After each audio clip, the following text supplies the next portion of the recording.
Good morning. Welcome to Truth Be Told. This is Don V.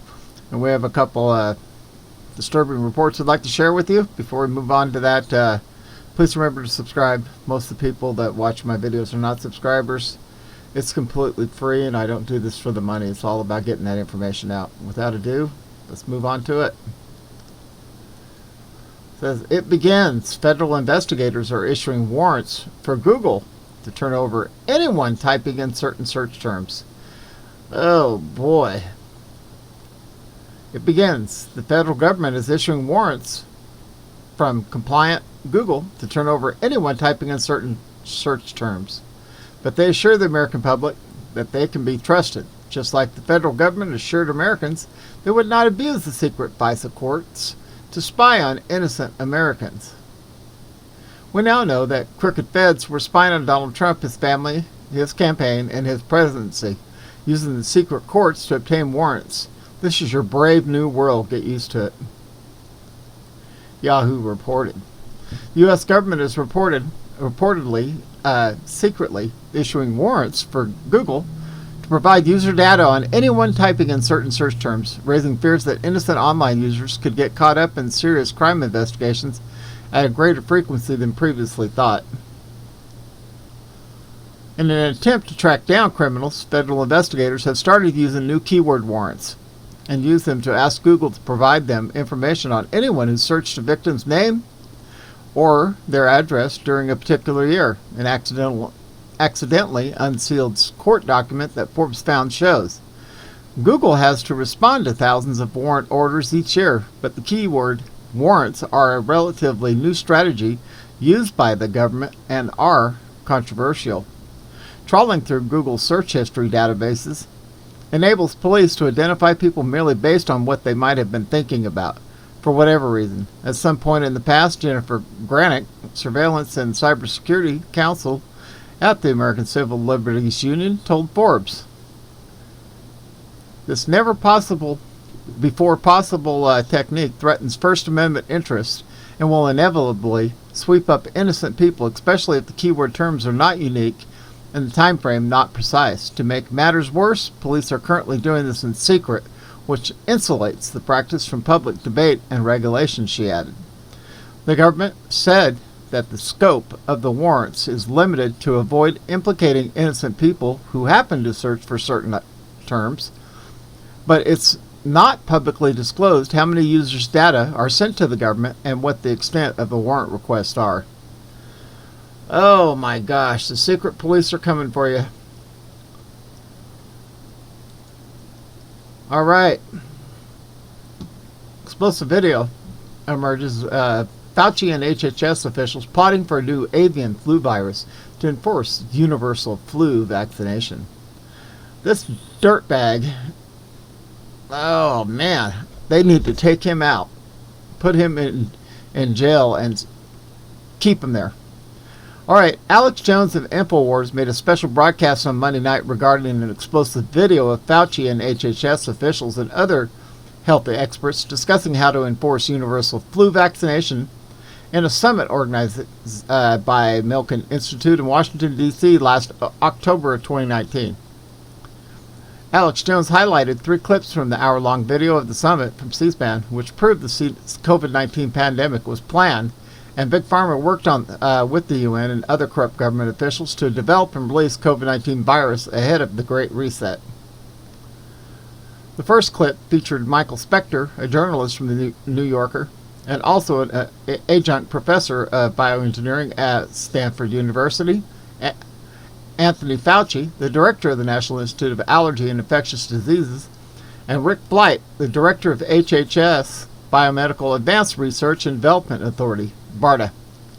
In this video, they conceptualized having a new outbreak of novel avian flu virus from China, so they can bypass the method of FDA approval and enforce mRNA vaccine to the masses.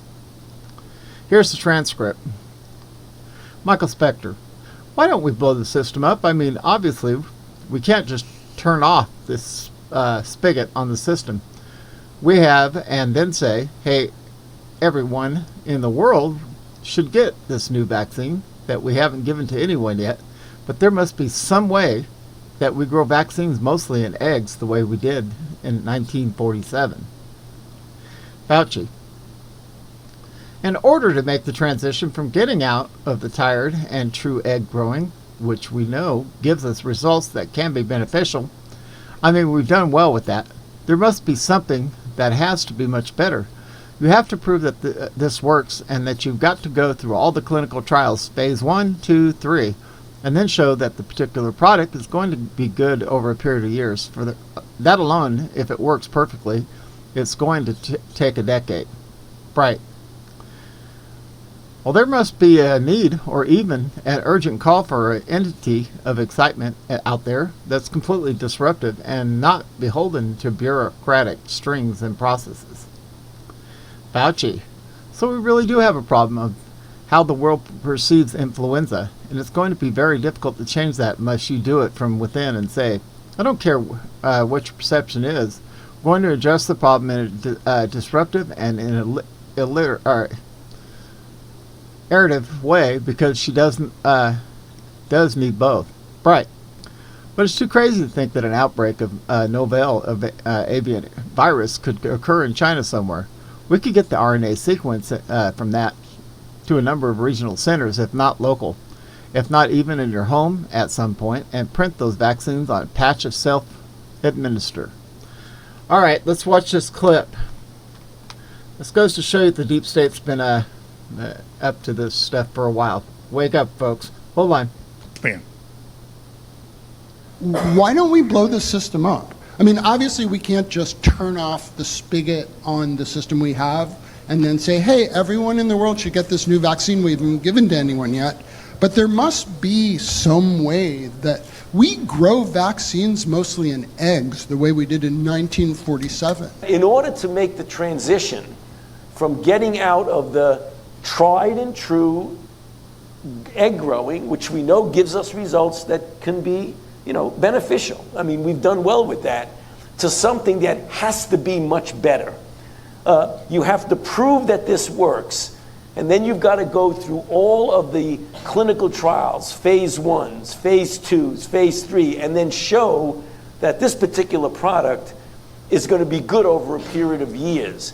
That alone, if it works perfectly, is going to take a decade. There might be a need or even an urgent call for an entity of excitement out there that's completely disruptive, that's not beholden to bureaucratic strings and processes. So we really do have a problem of how the world perceives influenza, and it's going to be very difficult to change that unless you do it from within and say, I don't care what your perception is, we're going to address the problem in a disruptive way and in an iterative way, because you do need both. But it is not too crazy to think that an outbreak of a novel avian virus could occur in China somewhere.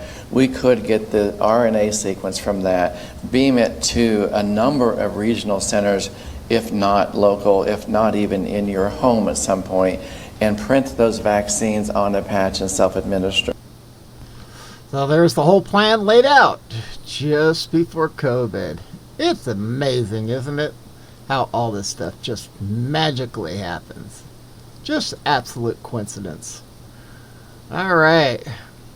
Moving on. Durham's investigation should go to the top of the Obama administration. I agree. I wrote the following in 2017 of March. This is 4+ years ago. Unfortunately, too many paid attention. Not too many paid attention, but recent developments such as Special Prosecutor Durham's indictment of one of Hillary's attorneys makes it still relevant. Fascinating and disturbing time in Washington. An anti-Russian propaganda campaign is running at full tilt. And we find Democrats, most of the media, and some Republicans spreading innuendo and outright lies about DJT and his alleged ties to Vladimir Putin. I thought Sean Spicer's quip from yesterday, Tuesday, press conference, captured the absurdity. If the president puts Russian salad dressing on salad tonight, somehow that's a Russian connection. That's a joke. At least one would think, but the insanity of the anti-DJTs knows no boundaries. You need only take a look at the diatribe of the Huffington Post to put up by Carly Ledbetter, who attacked Spicer for being so cavalier about such a serious matter. Here's a couple of examples from that she cites to reinforce her point that Spicer sinned against the nation. Seeing Spicer equating Russiagate to addressing it beyond ludicrous. Trump is under FBI investigation. Spicer: if President used Russian dressing, that's a Russian connection. Yet I'm pretty sure the WH wouldn't obstruct justice to prove he used ranch. 1:46 p.m., 28th of March 2017. Spicer also apparently forgot to research the origins of the Russian dressings, as it was actually invented in Nashua, New Hampshire, by a man named James E. Colburn, according to the Portland Press Herald.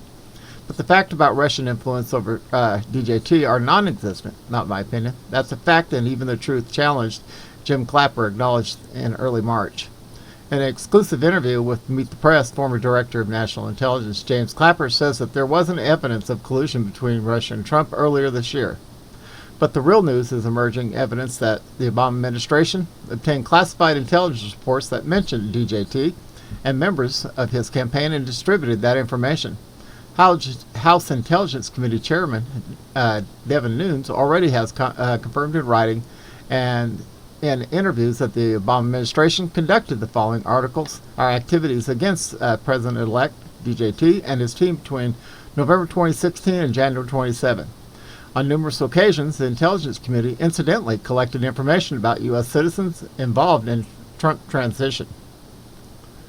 Details about U.S. persons associated with the incoming DJT administration, details with little or no apparent foreign intelligence value, we widely disseminated throughout the government and apparently leaked to the Obama administration allies in the media. Those leaks are felonies. Names of DJT's transition team members were unmasked, their identities revealed and circulated again. More felonies. None of this surveillance was related to Russia or any investigation of Russian activities or of the Trump team. One of the earliest people to inadvertently spill the beans on former Obama Department of Defense official, Evelyn Farkas, who went on MSNBC and admitted that the Obama administration was spying on Trump. I was urging my former colleagues and frankly speaking, that people on the Hill, Democrat politicians, it was more actually aimed at telling the Hill people, get as much information as you can, get as much intelligence as you can before Prez Obama leaves the administration. Because I had the fear that somehow that information would disappear with the senior Obama people who left. So it would be hidden away in the bureaucracy. That the Trump folks, if they found out how we knew about the Trump staff dealing with Russians, that they would try to compromise those sources and methods, meaning we no longer have access to that intelligence. So I became very worried because that's not enough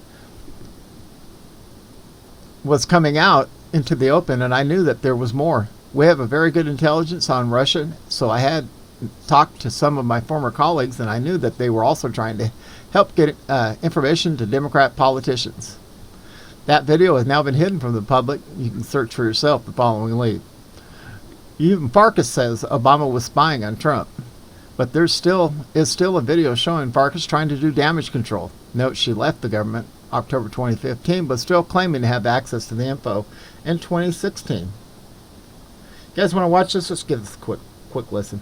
You have been in the news yourself on a related thing based on an interview you did on MSNBC with Mika Brzezinski earlier this month. And only in the dark news. Well, but let me quote you in part, and if you feel it's unfair because you said a lot to say, you'll amplify. I was urging my former colleagues, and by the way, you left in 2015, we should say. I left on Halloween of 2015. Perfect, yeah. Is it not? I was urging my former colleagues, and frankly speaking, the people on the Hill, to get as much intelligence as you can before President Obama left the administration, because I had a fear that the Trump folks, if they found out how we knew what we knew about the Trump staff dealing with Russians, that they would try to compromise those sources and methods.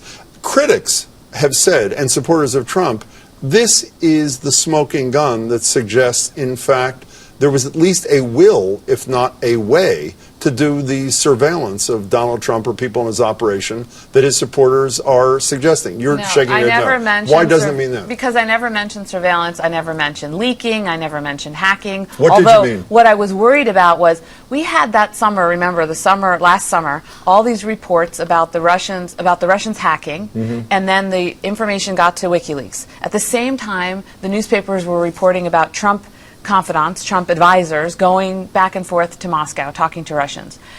And all of the reporting was indicating, again, it was the first sign of the smoke. And so I was worried after the election, once I saw that, okay, Trump was going into the White House, he would now be the custodian of the classified information. And they might just... However, the other place where they can read classified information is on Capitol Hill. So all I was saying to the Obama people and to the people on the Hill was make sure you share the data, the facts, whatever facts you have on this. And it wasn't advocating for anybody tapping, leaking, spying, anything of that nature. So you don't need anybody to start I was saying Congress needs to be involved. Congress needs to be involved. How do you spell liar? Liar, liar. Hopefully John Durham's got all the evidence he needs to stick her in prison too. They're coming for you. Hillary, Obama, the rest of you left-wing slimy traitors. They're coming for you. This is Don V, broadcasting out of Arizona. Hope everybody has a wonderful day, and we are out of here.